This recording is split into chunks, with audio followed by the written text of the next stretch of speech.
Rreth 1 miliard euro llogaritet të jetë buxheti që do t'i akordohet shëndetësisë dhe mirëqenies sociale për vitin e ardhshëm. Kryeministri Edi Rama thosë se për herë të parë në buxhet përcaktohet një linjë veçantë financimi për trajtimin e sëmundjeve të kancerit, ku vetëm për onkologjikun do të jepen 15 milionë euro.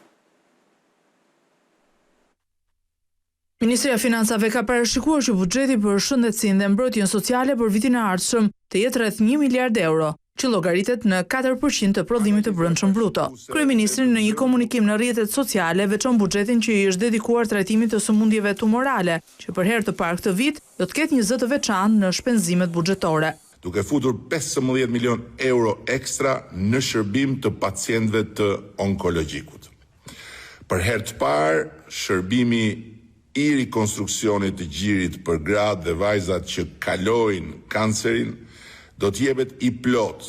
për të gjitha dhe falas. Duke qenë se sëmundjet tumorale kanë ardhur në rritje çdo vit dhe janë përhapur edhe në mosha të reja, qeveria ka vendosur, siç njofton kryeministri, të ngrejë Institutin Kombëtar të Tumoreve gjatë vitit të ardhshëm, ndërsa është parashikuar dhe nisja e bashkëpunimit të Qendrës Spitalore Universitare Nën Tereza me Spitalin San Raffaele të Milanos, si dhe testimi i inteligjencës artificiale në shëndetësi. Përmes një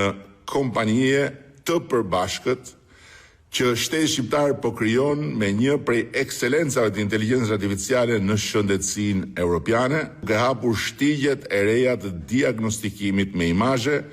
të analizave parashikuese dhe të ndërveprueshmërisë në rang kombëtar të sistemit